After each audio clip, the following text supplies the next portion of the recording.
Hello दोस्तों, नमस्कार। स्वागत है आप सभी लोगों का टैली की नई क्लास में। ये हमारी टैली की क्लास नंबर 30 है और आज की क्लास के अंदर मैं आप सभी लोगों को टैली में जनरल वाउचर में एंट्री करना सिखाने वाला हूं। हमने जो है टोटल 7 वाउचर में एंट्री करना सीख लिया है, जैसे कि परचेज वाउचर में, सेल वाउचर में, कॉन्ट्रा वाउचर में, पेमेंट वाउचर में, रिसिप्ट वाउचर में, क्रेडिट नोट वाउचर में, डेबिट नोट वाउचर में एंट्री करना हमने सीख लिया है। और आज हम लोग जो है जनरल वाउचर में एंट्री करना सीखने वाले हैं। आज मैं आपको बताऊंगा कि आप जनरल वाउचर में कौन कौन सी एंट्री कर सकते हैं और किस तरीके से जनरल वाउचर में एंट्री की जाती है। हेलो दोस्तों, मेरा नाम है गुलाब और आप देख रहे हैं गुलाब गुरु कंप्यूटर स्मार्ट क्लास। वीडियो पसंद आएगा तो वीडियो को लाइक करिएगा, अपने दोस्तों के साथ भी इस वीडियो को शेयर करिएगा। चैनल पे अगर पहली बार हो, अभी तक चैनल को सब्सक्राइब नहीं किया हो तो चैनल को जरूर से जो है सब्सक्राइब कर लीजिएगा।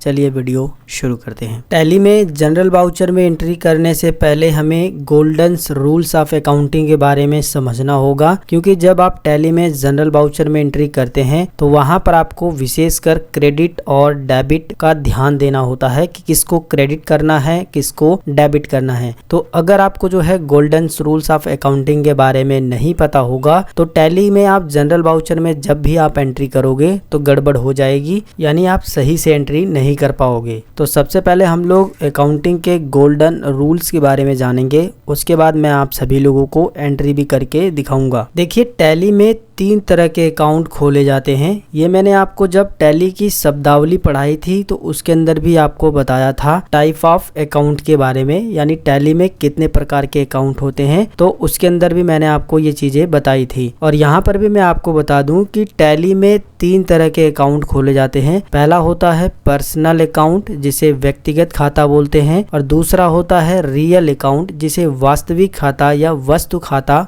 बोला जाता है, और तीसरा है नॉमिनल अकाउंट, जिसे नाम मात्र खाता बोला जाता है। ये जो तीनों अकाउंट है इनमें डेबिट और क्रेडिट के अलग अलग नियम लगते हैं, जो कि बहुत ही आसान है। बस आपको इसे एक बार ध्यान से देख लेना है और सारी चीजें आपके दिमाग में बैठ जाने वाली हैं। बारी बारी से हम लोग तीनों खाते में जो रूल्स लगते हैं डेबिट और क्रेडिट के, उनके बारे में आसान शब्दों में समझते हैं। देखिए, जितने भी व्यक्तिगत खाते होते हैं यानी पर्सनल अकाउंट होते हैं, उनमें से पाने वाले को डेबिट करना है आपको और जो दे रहा है उसको क्रेडिट करना है। यानी आपको ये याद रखना है, डेबिट द रिसीवर, जो पा रहा है उसको डेबिट करो, क्रेडिट द गिवर, जो दे रहा है उसको क्रेडिट करो। और इसी तरीके से जितने भी रियल अकाउंट होते हैं, वास्तविक खाते होते हैं, उन पर ये नियम लगता है कि जो भी कंपनी या व्यवसाय में आ रहा है उसको डेबिट करो, और जो कंपनी या व्यवसाय से बाहर जा रहा है उसको क्रेडिट करो। इसको आप इंग्लिश में इस तरीके से याद रख सकते हो, डेबिट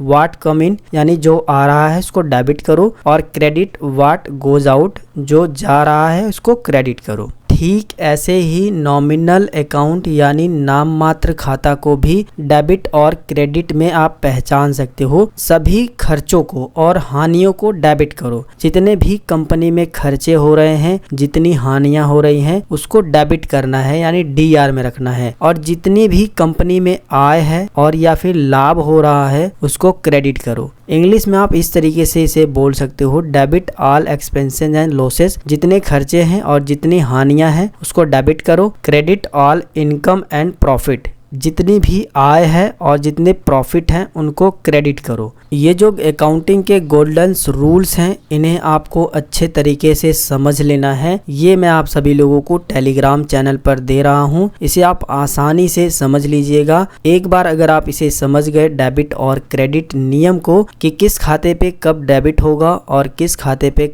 कब क्रेडिट होगा, तो आप जनरल वाउचर में एंट्री चुटकियों में कर पाओगे। वैसे जो आगे हम लोग जनरल वाउचर में एंट्री करने वाले हैं, उनको देखने के बाद डेबिट और क्रेडिट अच्छे तरीके से आपका क्लियर हो जाएगा। आप अच्छे तरीके से समझ जाओगे कि किस खाते को डेबिट करना है, किसको क्रेडिट करना है। टैली में जनरल वाउचर में एंट्री कैसे की जाती है, ये सीखने के लिए सबसे पहले तो आपको टैली को ओपन कर लेना है, और टैली को ओपन करने के बाद आपको उस कंपनी को ओपन कर लेना है जिसके अंदर आप काम कर रहे हैं। इसके बाद जो है आपको यहाँ पर अकाउंटिंग वाउचर में आना है और कीबोर्ड से जो है आपको F7 की को प्रेस करना है। अगर आपका जनरल वाउचर खुला है तो कोई बात नहीं है, अगर नहीं खुला है तो F7 बटन को जैसे ही आप प्रेस करोगे तो आपके सामने जनरल वाउचर खुल जाएगा। अब बात करते हैं जनरल वाउचर में कौन कौन सी एंट्री की जाती है। तो देखिए, जितने भी बिजनेस में एंट्री होती हैं, अगर वो एंट्री कॉन्ट्रा वाउचर में नहीं हो पाती है, पेमेंट वाउचर में नहीं हो पाती है, रिसिप्ट वाउचर में नहीं हो पाती है, सेल्स में नहीं हो पाती है, क्रेडिट नोट डेबिट नोट में नहीं हो पाती है, परचेज वाउचर में वो एंट्री नहीं हो पा रही है, यानी इन सभी वाउचर में कोई ऐसी एंट्री है जो नहीं हो पा रही है, तो उस एंट्री को जो है जनरल वाउचर में किया जाता है। साथ में मैं आपको बता दूं कि जनरल वाउचर में आप उन एंट्री को तो कर ही सकते हैं जो किसी दूसरे वाउचर में नहीं हो पाती है, साथ में आप उन एंट्री को भी कर सकते हैं, जैसे कि कॉन्ट्रा वाउचर की एंट्री आप जनरल वाउचर में कर सकते हैं, पेमेंट की कर सकते हैं, रिसिप्ट की कर सकते हैं, sales, credit note, debit note, purchase voucher की भी एंट्री आप जो है जनरल वाउचर में कर सकते हैं। तो बस आपको यहाँ पर ये ध्यान देना है कि ये सारे वाउचर की एंट्री आप तो जनरल वाउचर में कर ही सकते हैं, साथ में आप उन एंट्री को भी कर सकते हैं जो इन सभी वाउचर में नहीं हो पाती है।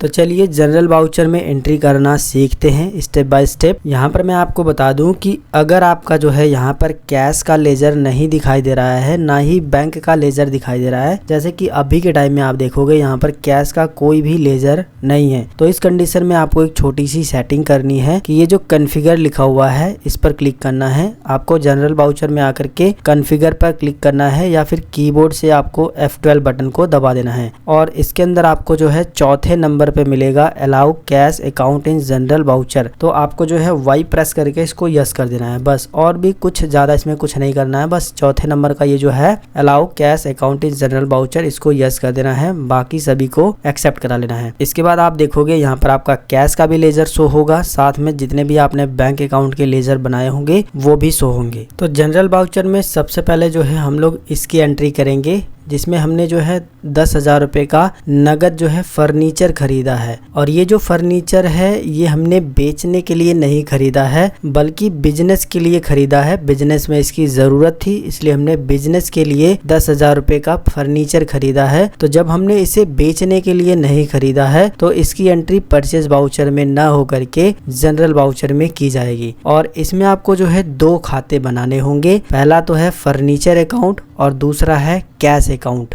और जितने भी एसेट्स होते हैं वो बिजनेस की संपत्ति होती है। बिजनेस की संपत्ति जो है रियल अकाउंट के अंतर्गत बनती है, और रियल अकाउंट पे जो डेबिट और क्रेडिट का नियम लगता है वो ये लगता है डेबिट व्हाट कम इन, यानी जो आ रहा है उसको डेबिट करो और जो जा रहा है उसको क्रेडिट करो। तो हमारे बिजनेस में जो है फर्नीचर आ रहा है तो फर्नीचर अकाउंट जो है डेबिट हो जाएगा, और कैश जा रहा है यानी पैसा जा रहा है तो कैश अकाउंट जो है क्रेडिट हो जाएगा। इसकी एंट्री आप जनरल वाउचर में कैसे करोगे, चलिए वो मैं आपको बताता हूँ। तो सबसे पहले हमें जो है डेबिट करना होगा, और डेबिट हो रहा है फर्नीचर अकाउंट, तो हमें यहाँ पर जो है फर्नीचर अकाउंट को सिलेक्ट करना होगा। अगर आपने फर्नीचर अकाउंट बनाया होगा तो वो इस लिस्ट में आ जाएगा, लेकिन नहीं बनाया होगा तो आपको नया बनाना होगा। और अगर आप डायरेक्ट यहीं से जो है फर्नीचर अकाउंट का लेजर बनाना चाहते हैं तो आपको अल्ट के साथ सी बटन को दबाना है, और इसके अंदर आपको लिखना है फर्नीचर अकाउंट। इसके बाद आपको एंटर की प्रेस करते हुए आगे आना है, और ग्रुप में आपको जो है फिक्स असेट्स रख लेना है। फर्नीचर अकाउंट हम अपने बिजनेस के इस्तेमाल के लिए खरीद रहे हैं और ये हमारी संपत्ति है, इसलिए हम इसे फिक्स असेट्स में ग्रुप में जो है रखेंगे। इसके बाद आपको यहाँ पर कुछ भी चेंज नहीं करना है, नीचे की साइड में आकर के इसको एक्सेप्ट करा लेना है। फर्नीचर अकाउंट लाने के बाद आपको डेबिट करना है 10,000 रुपये, एंटर की को प्रेस करना है। इसके बाद आपसे पूछा जाएगा क्रेडिट, तो क्रेडिट हमारा जो है कैश अकाउंट हो रहा है, तो हम यहाँ पर सिलेक्ट करेंगे कैश। जैसे ही आप कैश सेलेक्ट करोगे तो यहाँ पर जो है कैश अकाउंट आपका क्रेडिट में हो जाएगा। इसके बाद एंटर की को प्रेस करते हुए आपको इस एंट्री को एक्सेप्ट करा लेना है। बस इतनी ही छोटी सी एंट्री है, किसको डेबिट करना है किसको क्रेडिट करना है। अगर आप ये समझ गए तो आप जनरल वाउचर में सभी एंट्री को बस चुटकियों में कर पाओगे। अभी के टाइम में हमारी ये जो फर्नीचर अकाउंट वाली एंट्री थी वो हो चुकी है। एंट्री की प्रेस करते हुए इसको एक्सेप्ट करा लेंगे। अगली एंट्री है 12,000 रुपये नगद रेंट दिए, यानी रूम का किराया हमने 12,000 रुपये कैश में दिया है। तो यहाँ पर भी जो है 2 अकाउंट बनेंगे, पहला है रेंट अकाउंट, दूसरा है कैश अकाउंट। ये जो रेंट अकाउंट है ये नाम मात्र खाता है यानी नॉमिनल अकाउंट है, और कैश अकाउंट जो हमारा रियल अकाउंट है। तो रेंट जो है वो कहीं न कहीं हमारा खर्चा है, और नॉमिनल अकाउंट में ये बोला गया है कि जितने भी एक्सपेंसेस हैं यानी खर्चे हैं उनको डेबिट करो। तो रेंट अकाउंट क्या हो जाएगा, डेबिट हो जाएगा। और कैश अकाउंट हमारा रियल अकाउंट है, और रियल अकाउंट का नियम यह कहता है कि जो जा रहा है उसको क्रेडिट करो। तो हमारे पास से कैश जा रहा है इसलिए कैश अकाउंट को क्रेडिट करना है। समझ में आ रहा है। 12,000 रुपए का हमने जब रेंट दिया तो दो अकाउंट बने, एक रेंट अकाउंट बना और एक कैश अकाउंट बना। रेंट अकाउंट यानी हम भाड़ा दे रहे हैं तो कहीं ना कहीं ये कंपनी का खर्चा है, जो कि नॉमिनल अकाउंट है रेंट अकाउंट। तो ये वाला नियम लगेगा, डेबिट ऑल एक्सपेंसेस। जितने भी कंपनी के खर्चे हैं या लॉसेस हैं उसको जो है डेबिट करना है। तो रेंट अकाउंट एक खर्चा है जिसको हमको डेबिट करना है 12,000 रुपए से, और दूसरा अकाउंट है कैश अकाउंट जो कि रियल अकाउंट है। रियल अकाउंट का नियम ये कहता है कि जो भी चीजें बाहर जा रही हैं कंपनी से उसको क्रेडिट करो। तो पैसा जो है कंपनी से बाहर जा रहा है तो इसको क्रेडिट करना है। तो इस तरीके से आपकी जो टैली में जनरल वाउचर में एंट्री बनेगी, DR होगा रेंट अकाउंट 12,000 रुपए से डेबिट हो जाएगा, CR होगा यानी क्रेडिट होगा कैश अकाउंट जो कि 12,000 रुपए से क्रेडिट होगा। चलिए हम आपको टैली में एंट्री करके दिखाते हैं। तो यहाँ पर सबसे पहले हमसे पूछा जा रहा है डेबिट। तो डेबिट करने के लिए हमको जो है रेंट अकाउंट को डेबिट करना है। तो यहाँ पर रेंट अकाउंट का लेजर पहले से नहीं बना है, जिसकी वजह से हमें एक रेंट अकाउंट का लेजर बनाना होगा। रेंट अकाउंट का लेजर बनाने के लिए अल्ट के साथ C प्रेस करिए। इसके अंदर आपको लिखना है रेंट अकाउंट, एंटर की को प्रेस करना है, आगे की साइड में आना है, ग्रुप में आपको रखना है इनडायरेक्ट एक्सपेंसेस। क्या रखना है, इनडायरेक्ट एक्सपेंसेस। ग्रुप में आपको जो है इनडायरेक्ट एक्सपेंसेस रखना है रेंट अकाउंट डालने के बाद। इसके बाद आपको यहाँ पर कुछ भी चेंज नहीं करना है, बाकी सारी एंट्री को एक्सेप्ट करा लेना है। डेबिट कितना हो रहा है, 12,000 रुपए। तो हम यहाँ पर 12,000 रुपए डेबिट करेंगे, एंटर की को प्रेस करेंगे। इसके बाद फिर से एक बार एंटर की को प्रेस करेंगे। कैश अकाउंट हमारा क्रेडिट हो रहा है तो कैश अकाउंट को सिलेक्ट करेंगे।